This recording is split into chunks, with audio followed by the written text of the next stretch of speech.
We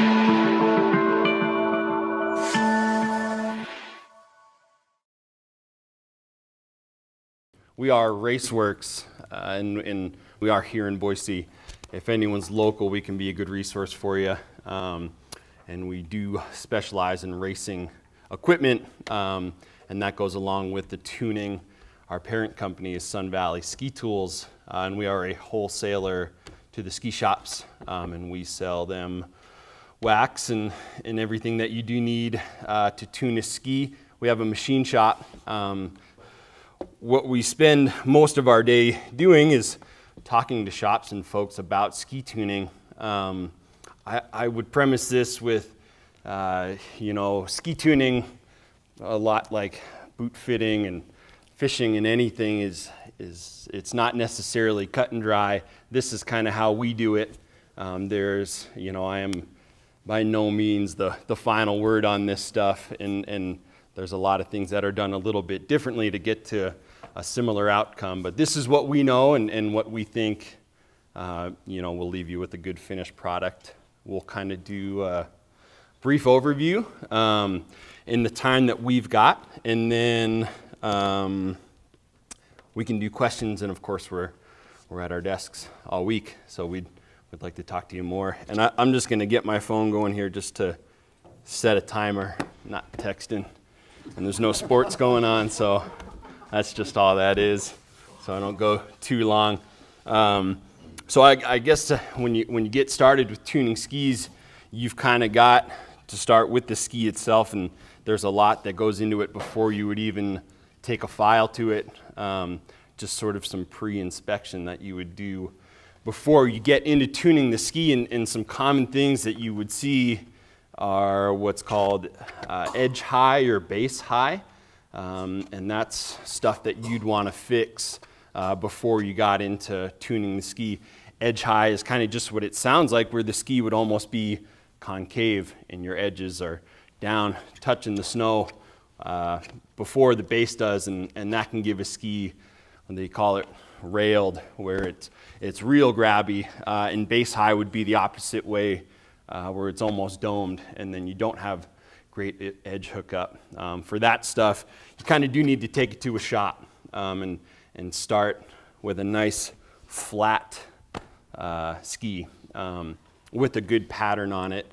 The base of the ski, when you send it into a shop and have a stone grind done on it, essentially what you're getting is a pattern, and there's a lot of different patterns, and it's almost like the tread on your car tire, to where you're coming down. You need to get that moisture and snow out from under the ski. So when we talk about structure, that's kind of what we're referring to, is the pattern left in the base of the ski from a shop.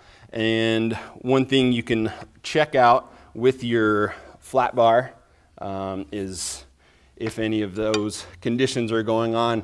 And essentially what you do is, this is another tool that we make, and it's just to check the flatness of the ski. And what you would do is set it down on the ski and then put it up to a light source and kind of check to see what you're working with. And this ski is not a great example because we take it to all these events and this thing's hurting a little bit. But this is a good place to start. So before you start getting into too much, you kind of got to see what you're working with, and especially PTEX work, core shots, all that fun stuff we try and go do should be addressed. If you do have an open gouge on the ski, you could be letting moisture into the core, which would certainly affect the lifespan of your ski. So you'd want to get that filled. Some of that stuff is a little more in depth, probably better for a shop, but is doable at home. So I think kind of what we'll start with is the edges. And essentially that's where a lot of your control comes from, right? You've got to have a nice sharp edge to hang on to harder packed snow. Back east, we do get it out here. Bogus has some hard days. A lot of popular tools, and you guys probably know a lot of them, are files, and files are a big part of it. I think one thing that we see a lot of is that when people come in, they're doing a lot of file work, which is good, but it's also removing a lot of material from your ski. So the way I kind of think about it is your file is cutting and removing a lot of material, which is good because if you're setting an edge or changing the degree, you need to do that. However, this is not the only tool that you want to use. It's good to have the files, but a tool that you should be super familiar with is your diamond stones. And what these are less aggressive.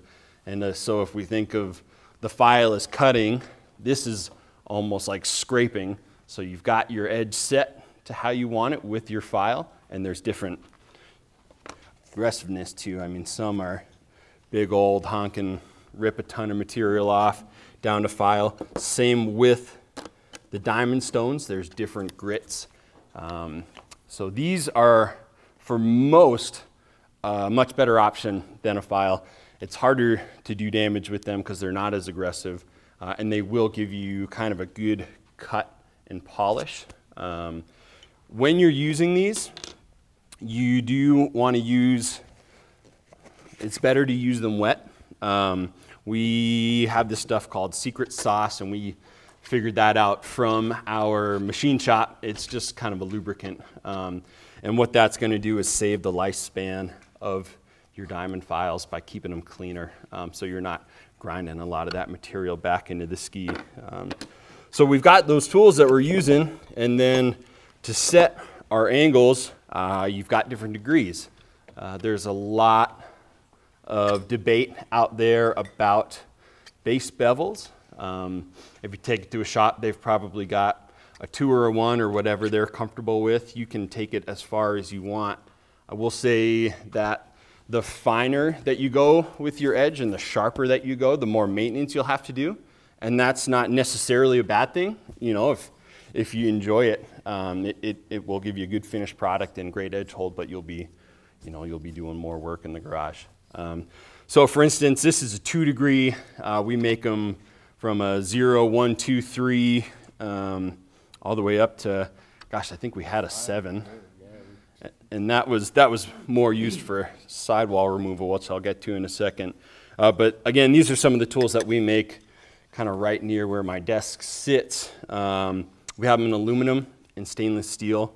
And what you do is you just take whatever you're using, whether it's a file or a diamond stone, and it just attaches to the top of this so that your degree is set, and then you take it to the ski. Another thing I guess you do kind of need is a vise. If you're doing any sort of edge work, that would be really handy to have. And essentially this just works by dragging it down the ski and just kind of overlapping strokes like so, where you're really letting the tool do the work, and you're not forcing it down. You can slip it, and then you've just rounded your edge that you've been working on for so long. So yeah, so these kind of work in a progression. You'll see them 100, 200, 400, 600, 1500. That is, you know, again, kind of just depends on how far you want to get into it. You're a racer, right? So you probably are doing more than most, especially if you're just taking your stuff in the trees anyways and bashing it all to heck. But for most, you can kind of skip that. You don't need to go all the way up to 1500. Having a couple lower grits up to 600 or so is really all you'll need for a great finished product. The 100 acts almost as a file would. It's fairly aggressive and will do some cutting. It won't replace a file, but again, your diamond stones save you some edge for sure. And I'll say a lot of your edge work is done on the side. For the most part, you will not be doing a whole lot of base stuff. That can be tougher to do.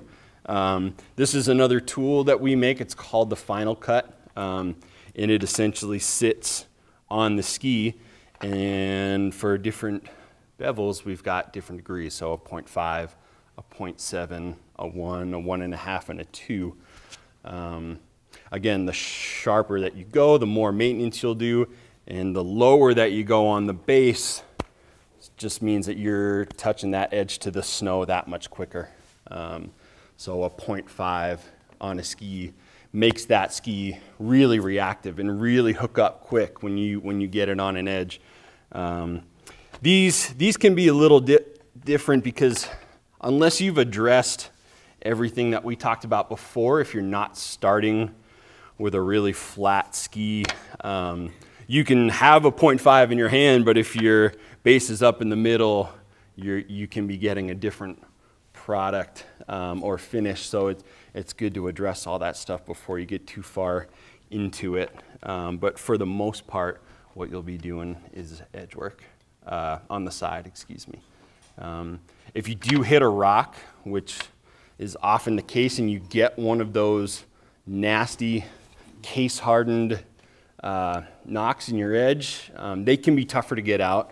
And when we say case-hardened, it's essentially like superheated, right? Where you have bashed into a rock and the friction and the instant that happens really hardens that edge in that spot. Those are kind of a special case because they're so hard, they can wreck your files. There's a lot of stuff out there, especially cheap little pocket stones that we sell that you can use. We may or may not have. This is kind of a polishing one, but essentially you can kind of work your way down to where that's a bit flatter before you start your edge work. You kind of want to get that stuff out of the way. So edge work, I usually start with that stuff. It can be one of the steps you save for later if you're just getting into tuning. Waxing is definitely the more friendly way to go because it's super necessary and easier to pick up. You can also do less damage. One thing I kind of breezed over was the sidewall. Cap skis are an exception usually, but sidewall is kind of this stuff on the edge here, and that gives you great hold on ice as you're going, but as you're cutting your edge back and you're not removing that, it kind of gets in the way. So we do make a tool, it's called a sidewall remover, that runs down the length of the ski and trims that back so you can get to your edge. And you may notice too, if you do any file work as you're doing it, or with your diamonds even, if it's kind of gumming up on there, you can almost see it. That would be an indication that you need to get your sidewall cut back. That can be another thing that you maybe save for later. If you jump that tool as you're doing it, you can put some pretty serious damage into the side of the ski. So something you maybe address later. Racing, you know, you could go all day and probably have, I'm sure, all the way up to polishing stones. So let's call your file cutting, and let's call your diamond stones scraping, and then you would get into these ceramic polishing stones.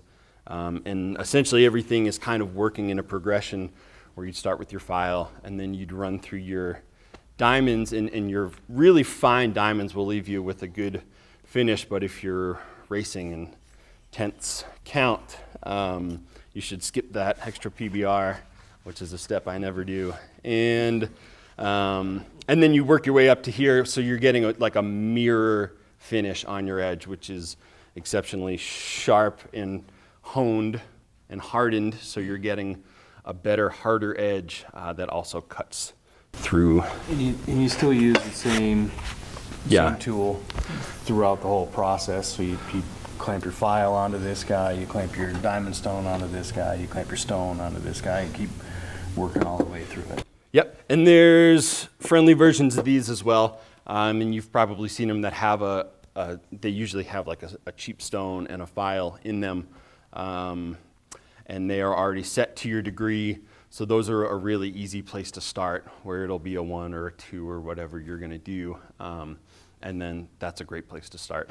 These definitely give you the freedom to do a lot more. So that's kind of a quick on edging, a quick overview, and then we'll talk a bit about the base of your ski and waxing, which is, you know, I think really kind of the fun part. more applicable for most people because you're doing it a lot. Your wax is a big part of your day skiing. And not waxing your skis can damage them if you've seen that your ski is kind of white and furry. Or usually you'll see it on the edges really faded.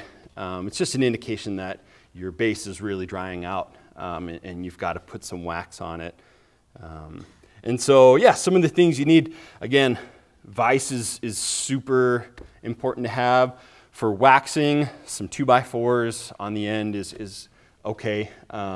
You'll get a little bit of movement as you're pulling your ski back, but a good solid platform to work off of. And then, of course, an iron. We sell all sorts of irons, and they get really expensive. You can go to the thrift store and get one for sure. Make sure it doesn't have any holes.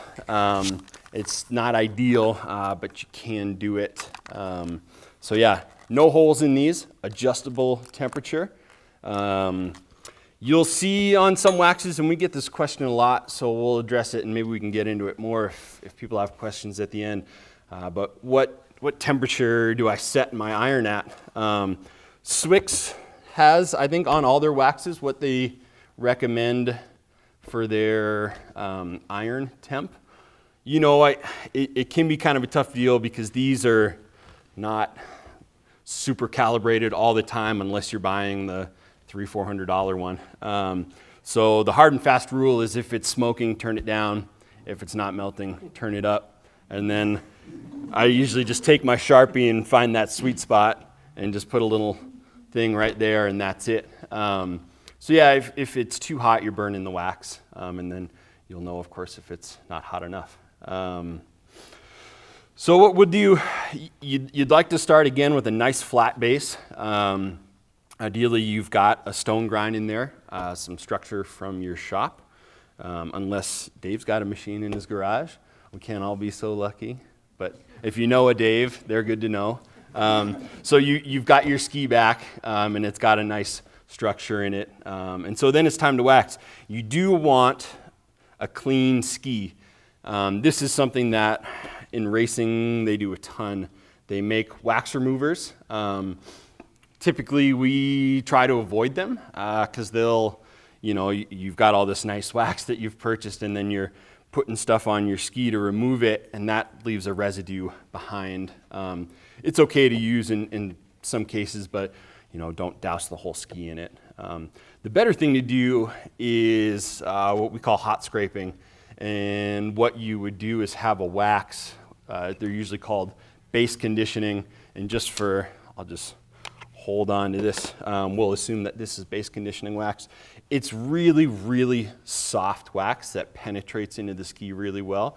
And what you're doing is taking your wax to your iron, running it down, and then melting it in, and then immediately scraping. So while the wax is still pretty hot, you're leaving a long trail behind you. You're immediately scraping that wax off, and what you're getting is wax that's picking up all of that nasty stuff that's left on your ski.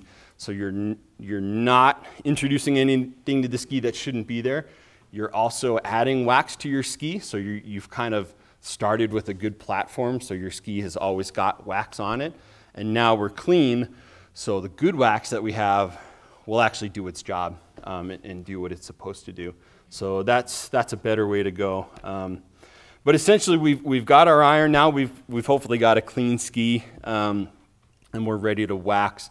Wax types vary, from warm to hot to universal. Basically, the colder the wax is for, the harder it gets, because that snow's more aggressive. And then there's a lot of different conditions for racing where they use fluorinated wax, that sort of thing. That's another long discussion, probably better suited for calling in or after this. But for the most part, we just use a hydrocarbon wax. The stuff that we sell, some of the stuff that we sell is poured here in town with a guy that we work with, so it's kind of cool. The wax is from here. And this would be a cold wax here, but what we're doing is, again, melting it on and then ironing it across and working the wax down into the ski, because essentially that base material is pretty porous, and we want to get all of the good wax into our ski. Another thing that some people do, and I'll usually do too, is just crayon some wax on before I go, just like so. It's kind of personal preference. I just think it helps spread real even. So now that we've got that in there, we would be ready to move on to the next step. I will address, some people say, you should feel the base of the ski, or the top side of the ski getting hot to know that it's gone all the way through. That's probably too much. There's a lot of glue and epoxy and stuff that is holding the ski together, so warming it up that much is probably too much. Essentially, when you're pulling it down, I think it's like a 6 to 8 inch trail they say you should be leaving in wax, but just enough to get it evenly spread out and into the core of this ski, or into the base of the ski, I should say. The next step, if you're newer to tuning, may seem kind of counterintuitive. We've just put all that wax into the ski, and now we want to take it off because all the good wax is in the base. And if we were to take that ski out there with that wax just melted on, the ski would be super slow. For one, the wax can be sticky, but essentially, like I was saying with our pattern, we're trying to get moisture out from under the ski, and you can almost get a suction cup effect to where if this ski is, say, flat with no channels running through it, you'd be super, super slow. So good wax is in the ski. The rest of it we've got to take off. So you need a scraper. You don't want a metal scraper. Those would be for removing PTEX and other jobs. They're just too aggressive for taking this off. And if you've ever seen it or cringed, you can see base material coming up with the scrape, so that's really bad news. So for scraping, we're just starting tip to tail. A quick note, I would say all of your stuff you're essentially doing tip to tail. Your ski predominantly goes that way. Of course, there's a lot of freestyle skiing, but yeah, so we're working tip to tail. Same with your files and stuff. You want to go tip to tail. So we're starting up front, and we're just kind of making overlapping scrapes along until we get to the end. We'll keep that on the table, and we're just removing all of that top wax because we need that structure that we have in the ski to show through and get on the snow, so it'll do its job. So the scraper's a big part of that. Most of that, I would say, just passes the eye test, making sure that it's all off. The next step that we're going to move on to would eventually remove it, but just a lot slower. So after we've scraped our ski, we would move on to brushing. And there's a lot of brushes that are out there, and we'll talk a little bit about each of them. Vanna, thank you. These, and going back to progression, like we were talking about, with the edges, you would work kind of harder to softer. There's metal brushes, steel, fine steel. Those not so much used in our brush progression, but those are a really good ski for reviving a ski that, the structure looks a little dead or flat. You can use those to work and brush out some of that, bring some of that back. They're also good for cleaning as well, because they're going to move a lot of material off the ski. The finer steel is usually best, but yeah, both are applicable. And then a copper or brass brush, you'll see both, but essentially they're all the same. And this is usually where you would start. If it's a harder, colder wax, this is a good one to go with because the wax is going to be a little bit more stubborn. And then we're just going to do the same deal where we're working tip to tail. This is a brush that we offer. It's called a radial brush, and it's got kind of that radial shape to it. One of the things we like about that is as you are brushing, you can kind of use it in that matter to where you're flicking all of this dust out in front of the brush. So kind of a cool feature there. But now we're just going to start working on that structure because we've got to bring it out. And we're just doing overlapping strokes, tip to tail, just flicking the wax out in front of it.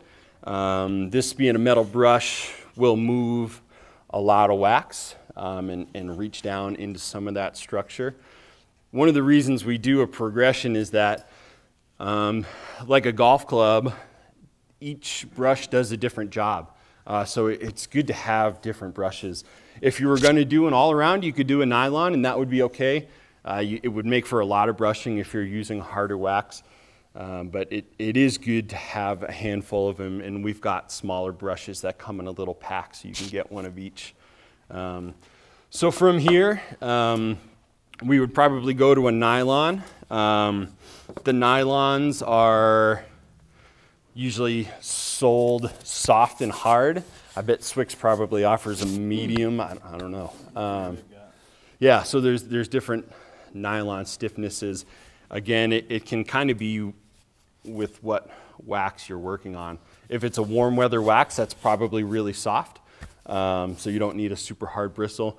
But all those bristles are going to be different shapes or different sizes, and they are going to reach into different parts of the ski, ensuring that your structure is really showing through. So that's one of the reasons that we do them. And again, it's essentially the same motion. We're just working our way down the ski, removing more wax. Would start with probably the harder one, maybe introduce a softer. Those can be a good one to have, again, if you're just going to do an all-around, if you're just getting into it, a stiffer nylon brush can be a good one to have on hand. And then finally, we would end with our horsehair. They are sold typically in different bristle lengths. Shorter is stiffer, better for wax removal. And then you get up into your longer bristled brushes. And those are better for polishing, probably more applicable to a racer who's doing a lot of polishing. So essentially what you've got for waxing is melt on, spread it out, scrape it off, and then brush it out. And that would leave you with a good finish. The wax can be really temp specific. So as you're out there looking at stuff, you'll kind of want to look ahead to see what your weather could be. There's all-purpose waxes out there for sure that do a pretty good job. But if you can match it, go ahead. Just a quick question. How long does the wax last? I mean, since it's temperature, like... Yeah, that's a great question. So the wax it can be fickle. Yeah, I mean, you're looking at 3 to 5 days, ski days, and depending on how much you ski. So it's hard to say. I mean, if you're out there racing, it's going to go quicker, every day.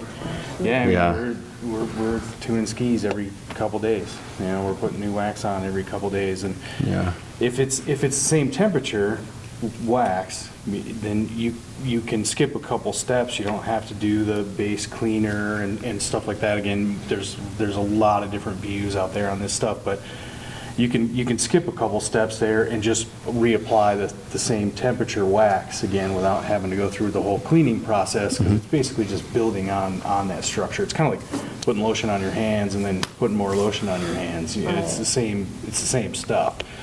But yeah, it's 3 to 5-ish, give or take, days. Yeah. Depending on how much you ski. If you go out and make a one run, Yeah.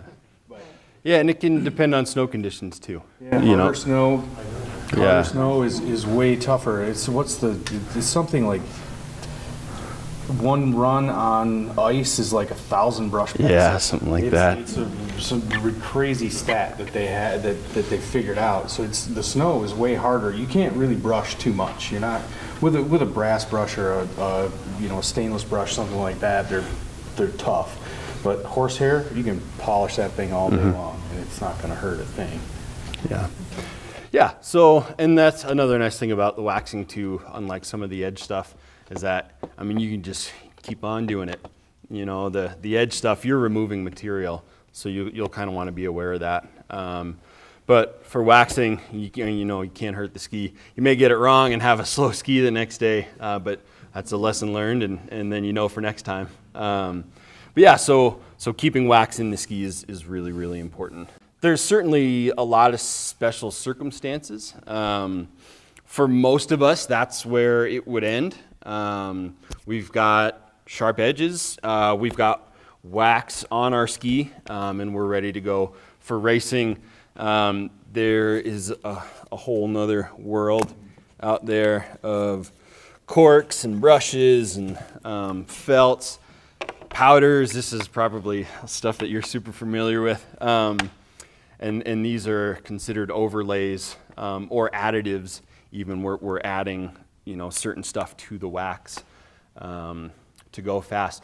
Essentially, this stuff is good, and we talk about it a lot with people. I would caution you that, that 3 gates in and it's gone. You're just trying to get up to speed really quick. So for most of us, probably, not super applicable. If you're racing, it's a must. And then, yeah, so 2 of these other ones are cork and felt that we sort of consider brushes, and they're just working off of friction. A really fine overlay would be too much to melt. It would burn. Some of them are powders, and they would be better just corked in and then polished with a felt brush. Another thing one thing that we sell, and I am a huge believer in, is this stuff. We call it Zupertor. This is essentially just a super hard, kind of all-condition fluorinated wax. And this is super good up at Bogus. It's just a cat track buster. It's like if stuff's feeling a little slow, you just crayon this on, felt it on, and that'll help you out. Again, this is something that is not put into the base of the ski, so it's not going to last you long. But after a cheeseburger and 6 beers with lunch, this will get you going quick. So just a nice slick layer to get you up to speed real fast, and kind of a must to have on hand. What's it called again? Zupertor, Z-U-P-R Tour. I guess it got, it got its name from when they were testing this stuff. They brought it over to the Germans, or I don't know, Alps, some sort of Alps. And they said, oh, this is super, really super. So, Zupertor. If we have any backcountry skiers, I put this on my skins too. If you've got snow buildup, it can be a good thing to kind of keep your skins in check. So yeah, there's a lot of rub on options as well. I would say that you for sure want to have something around, but just know that this is a real temporary fix. Get you through a day, get you going quick, but isn't going to last very long. Yeah. So how important is it to get your skis up to warmer temperature after you're done skiing before you wax? Yep. That's a great question. I should have addressed it. Yeah, for sure you don't want to take them from the rooftop box to the bench to start going. They've got to be at least at room temperature. There's, I was going to say, there's some special conditions where there's a hot box, which is like a big bag that your pizza comes in. The guy walks up, you put your skis in there. There seems to be a lot of mixed feelings on them with coaches and different guys tuning. I think we have one in the shop, but rarely, if ever, use it. For me, room temp is fine. But yeah, just room temp. Yeah, room temp plus under a light would be good. Yeah. Did you quickly go over the safety of the fluorinated wax? Wear a mask. Yeah, for sure. Fluorinated wax would be sort of the step up from this stuff. The fluorinated stuff is better for racing. It's more expensive. It's a more pure wax, and it's super hydrophobic, so it really does its job at getting over the snow really quickly. When you're using that stuff, you do want to use a respirator, a mask, something like that is recommended, because there's a lot of funky stuff in there. Yeah. Well-ventilated room, for sure, is ideal. So. All right. So obviously we've got a lot of tools involved here. Any special tricks as far as cleaning diamond stones, ceramics, keeping brushes clean? Yeah, for sure. Using your secret sauce stuff goes a long way. Just use the same lubricant to clean with to flush out the... And this, as you're, if you're using this kind of as you go, as you're spritzing it in, the stuff that's falling off is taking a lot of those shavings with it, and having an old, oh, that's Agent Orange. That's not what I thought it was. That stuff is not great. I was just telling you not to use that stuff. Don't do that. Yeah, so don't use that. Secret sauce is blue? Secret sauce is blue. I was wondering what that was. Now we know. So, yeah, an old toothbrush is awesome for this stuff. They make file brushes as well. You can gum up your files if you're catching sidewall and stuff, and you'll see that, so you'd use a file card to clean that out. For brushes are just going to get gummed up on you eventually. For me, just scraping it just to get stuff out of it. Use your hand if you're wearing a pair of gloves, depending on the brush, just to keep it clean. Yeah. Basically just keep, like I said, because diamond stones and ceramics are so fine that you can't really use a file card on them. Right. No. Yeah, just a toothbrush and some of that stuff. Yeah. And some people leave them wet too. Like you can, but. Okay, this is going to be the last question. Okay. Back to the beginning, you said the first to check whether the ski is concave or convex. If you find that it is, does stone grinding actually help that? Yeah, that's where you need it, Dave. You need a machine. Yeah, absolutely. It's got to be flat, or it throws everything else off. If it's base low or base high, you're not going to get the same degrees on the edge or the base edge if you're working on it.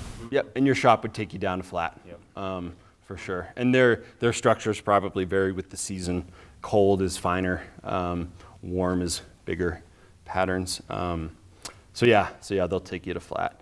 And so it sounds like that's kind of it for us. So we're Raceworks. We're here in town off of Cole by the Costco. And again, this is kind of what we do all day. So we're, just swing on by. If you guys are just visiting, raceworks.com, WERKS.com would be a good resource. If you're doing masters racing or if you're interested in tuning stuff, we make, and then distribute that stuff, and we're always available for questions there. So happy to talk to you on the phone anytime. Yeah. Come on in and see us. Thank you so much. That would be it. Thank you, guys.